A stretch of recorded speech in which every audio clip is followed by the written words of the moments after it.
खुलुमबाय बेयो बड'लेण्ड इंखं टेलिभिजन दिनै 4 नभेम्बर 2022 शुक्रबार खालि सानसेनि बरादखौ नोंथांमोननि खाथियाव लाबोदों आं सदानन्द दैमारिया।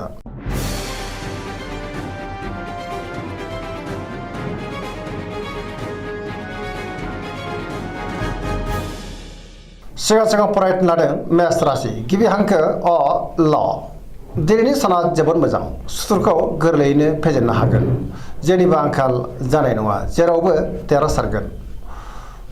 मावनो लानाय खामानिखौ थि समावनो आरो गोरलैयैनो मावफुंनोबो हागोन बहाबा थाङोब्ला दिनै जोबोद मोजां आरो मोजाङैनो हान्थिनोबो हागोन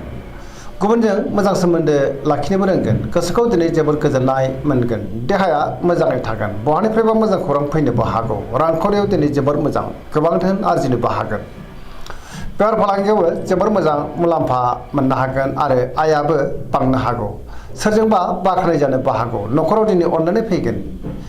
बिमा बिफानि अननाय आरो बोरखौ दिनै मोननो हागौ गुबुनजों मोजां सोमोन्दो लाखिनो रोंगोन आरो गुबुननि गोसोखौ गोरलैयैनो बोनोबो हागोन गोसोनि बोलोआबो बांगोन सेंग्रा सिख्लाफ्रा मोजां खौरां मोननो हागौ गोसोआ दिनै जोबोर खुसि जागोन आरो गावबा गावनि गोसोनि साननायखौ फोरमायलायनोबो हागोन पजिटिभ एनार्जिनि गोहोमबो गोग्लैगोन। वृष राशि गिबि हांखो इ उ ब दिनैनि साना जोबोद मोजां गोसोखौ दिनै जोबोद गोजोननाय मोनगोन गोसोनि बोलोआ बांगोन गावनि गोसोनि साननायखौ गुबुननो फोरमायनो हागोन समाजाव मान मोनगोन बहाबा थाङोब्ला दिनै जोबोद मोजां आरो मोजाङैनो हान्थिनोबो हागोन रांखावरियाव जोबोद मोजां बेफार फालांगियावबो जोबोद मोजां आयाबो बांनो हागौ न'खराव बिदा फंबायजों मोजां सोमोन्दो थागोन आरो बिसोरनि हेफाजाबखौ मोननो हागोन सोरजोंबा बाख्नाय जानोबो हागौ देहाया दिनै मोजाङैनो थागोन अब्लाबो नाथाय जानाय लोंनायाव सांग्रां जानांगोन गुबुननिफ्राय थोजासे हेफाजाब मोनगोन सोरबा लोगोनि हेफाजाबखौबो मोननो हागोन गोसोनि साननायफ्रा दिनै मोगथाङाव जाफुंनो हागौ लाइमोनफ्रा जोबोर खुसि जागोन आरो गावबा गावनि गोसोनि साननायखौ फोरमायलायनोबो हागोन पजिटिभ एनार्जिनि गोहोमबो गोग्लैगोन।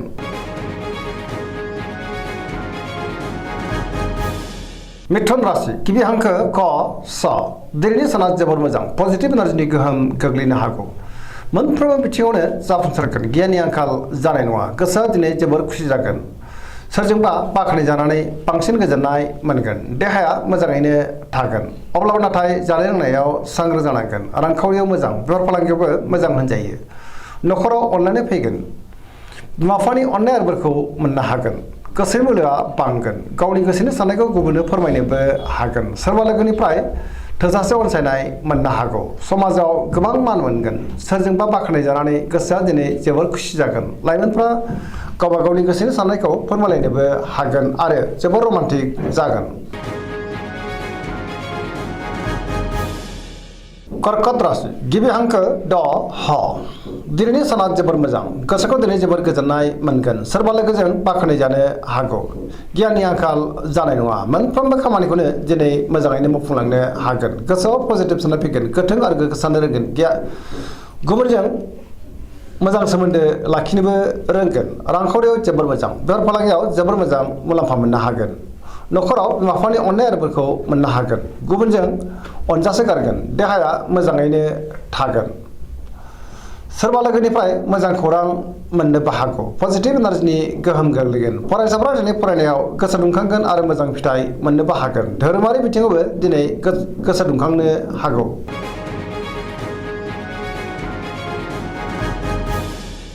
सिंह राशि गिबि हांखो म ट दिनैनि साना बारा मोजां नङा गोसोखौ दिनै जोबोर उसुखुथु मोनगोन गोसोआव गोनो गोथो साननाय फैनो हागौ मावनो लानाय खामानिखौ थि समावनो आरो गोरलैयैनो मावफुंनो गोब्राब जागोन माबा नङा माबा मोनसे हेंथा फैनो हागौ सोरबा लोगोनिफ्राय हेफाजाबखौ मोननो हागोन बहाबा थाङोब्ला दिनै जोबोर मोजां आरो मोजाङैनो हान्थिनोबो हागोन रांखावरियाव मोजां अब्लाबो नाथाय खरसायाबो बांनो हागौ बेफार फालांगियावबो मोजां होनजायो गोसोनि साननायखौ दिनै गुबुननो फोरमायनो हागोन न'खराव अननानै फैगोन समाजाव मान मोनगोन अब्लाबो नाथाय सोरनिबा गाज्रि नोजोर थानो हागौ सांग्रां जानाया गाहाम गुबुननि गोसोखौ बोनो गोब्राब जागोन देहाया बारा मोजां थानाय नङा जानाय लोंनायाव सांग्रां जानांगोन गोसोआ दिनै जोबोर आला खालाबो जानो हागौ। कन्या राशि गिबि हांखो प ट दिनैनि साना जोबोर मोजां गोसोआव पजिटिभ साननाय फैगोन गोथों आरो गोग्गो साननो रोंगोन गियाननि आंखाल जानाय नङा मोनफ्रोमबो खामानिखौनो दिनै गोरलैयैनो मावफुंलांनो हागोन रांखावरियाव मोजां अब्लाबो नाथाय खरसायाबो बांनो हागौ बेफार फालांगियाव मोजां सिगांनि बबेबा आद्रा खामानिखौबो दिनै मावफुंनो हागोन देहाया मोजाङैनो थागोन गोबां मुंदांखा सुबुंजों दिनै लोगो मोनज्लायनो हागौ न'खराव अननानै फैगोन सोरजोंबा बाख्नाय जानो हागौ पजिटिभ एनार्जिनि गोहोमबो गोग्लैनो हागौ सेंग्रा सिख्लाफ्रा जोबोर रमान्टिक जागोन आरो गावबा गावनि गोसोनि साननायखौ फोरमायलायनोबो हागोन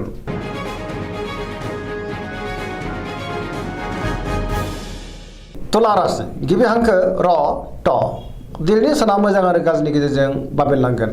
गोबां रोखोमनि जेंना जेंनाजों मोगा मोगि जानांनो हागौ गोग्गो गियाननि आंखालबो जानो हागौ सोरनिबा सायाव गोबां रागा जोंफ्लांनोबो हागौ गोसोखौ हमथानाया गाहाम गोसोनि साननायफ्रा देवर नांनोबो हागौ मावनो हानाय खामानिखौ मावफुंनो गोब्राब जागोन देहाया मोजाङै थागोन अब्लाबो नाथाय जानाय लोंनायाव सांग्रां जानांगोन रांखावरियाव मोजां गुबुनजों मोजां सोमोन्दो लाखिनो गोब्राब जागोन न'खराव बिसि फिसायनि गेजेराव एना एनिबो फैनो हागौ समाजाव मान मोनगोन बेफार फालांगियाव मोजां होनजायो गुबुननि गोसोखौ बोनो गोब्राब जागोन सोरबा लोगोनि हेफाजाबखौ मोननो हागोन गोदान खामानियाव आखाइ होनो हानाय नङा सेंग्रा सिख्लाफ्रा जोबोर आला खाला जागोन आरो नेगेटिभ एनार्जिनि गोहोमबो गोग्लैनो हागौ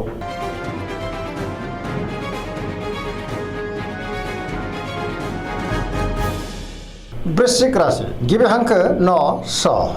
दिनैनि साना जोबोद मोजां पजिटिभ एनार्जिनि गोहोम गोग्लैनो हागौ समाजाव बयजोंबो मान होजागोन सोरबा गोजाम लोगोजों बहाबा लोगो मोननानै गोसोखौ दिनै जोबोर गोजोननाय मोनगोन गोसोआव गोग्गो आरो गोथों साननाय फैगोन मावनो हानाय खामानिखौ थि समावनो आरो गोरलैयैनो मावफुंनोबो हागोन बहानिफ्रायबा मोजां खौरां फैनोबो हागौ गोसोनि साननायफ्रा दिनै मोगथाङाव जाफुंगोन गोसोनि बोलोआबो बांगोन समाजाव बयजोंबो मान होजागोन न'खराव अनलायनाय फैगोन बिदा फंबायनिफ्राय थोजासे हेफाजाब मोननो हागौ गोबां मोजां खाबुबो फैनो हागौ बेफार फालांगियाव मोजां गुबुनजों मोजां सोमोन्दो लाखिनोबो रोंगोन फरायसाफ्रा दिनै फरायनायाव गोसो दुंखांगोन आरो मोजां फिथाइ मोननोबो हागोन लाइमोनफ्रा जोबोर रमान्टिक जागोन आरो गावबा गावनि गोसोनि साननायखौ फोरमायलायनोबो हागोन धोरोमारि बिथिङावबो दिनै गोसो दुंखांनो हागौ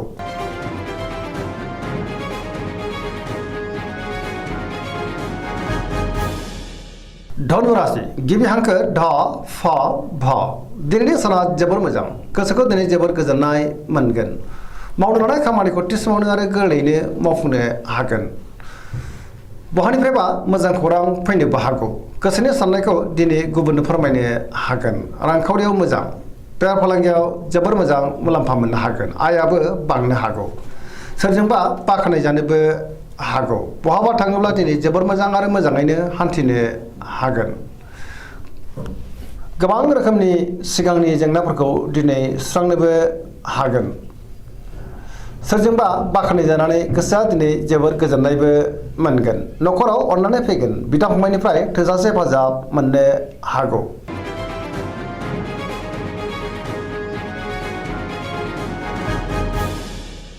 मकर राशि गिबि हांखो ख ज दिनैनि साना जोबोर मोजां गोसोनि साननाया जाफुंगोन मावनो लानाय खामानिखौ थि समावनो आरो गोरलैयैनो मावफुंनोबो हागोन रांखावरियाव जोबोर मोजां बेफार फालांगियावबो जोबोर मोजां होनजायो सोरजोंबा बाख्नाय जानो हागौ गुबुनजों मोजां सोमोन्दो लाखिनो रोंगोन गोबां मोजां खाबुबो फैनो हागौ मोनफ्रोमबो खामानिखौ दिनै गोरलैयैनो मावफुंनो हागोन गोदान खामानियाव आखाइ होजेननोबो हागोन न'खराव बिदा फंबायजों मोजां सोमोन्दो थागोन आरो बिमा बिफानि अननाय आरो बोरखौ मोननो हागौ सेंग्रा सिख्लाफ्रा जोबोर रमान्टिक जागोन आरो गावबा गावनि गोसोनि साननायखौ फोरमायलायनोबो हागोन पजिटिभ एनार्जिनि गोहोम गोग्लैगोन फरायसाफ्रा दिनै फरायनायाव गोसो दुंखांगोन आरो मोजां फिथाइ मोनगोन धोरोमारि बिथिङावबो गोसो दुंखांनो हागौ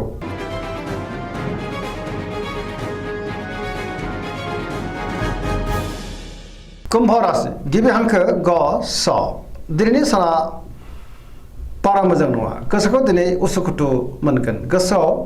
गोनो गोथो साननाय फैनो हागौ मावनो लानाय खामानिखौ थि समावनो आरो गोरलैयैनो मावफुंनो गोब्राब जागोन माबा नङा माबा मोनसे हेंथा फैनोबो हागौ सोरबा लोगोनिफ्राय गाज्रि खौरांबो मोननो हागौ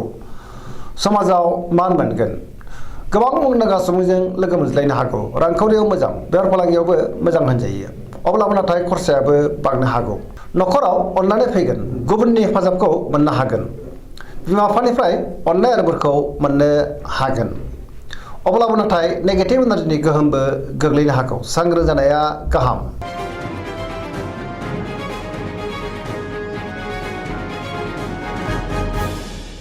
मीन राशि गिबि हांखो द स दिनैनि साना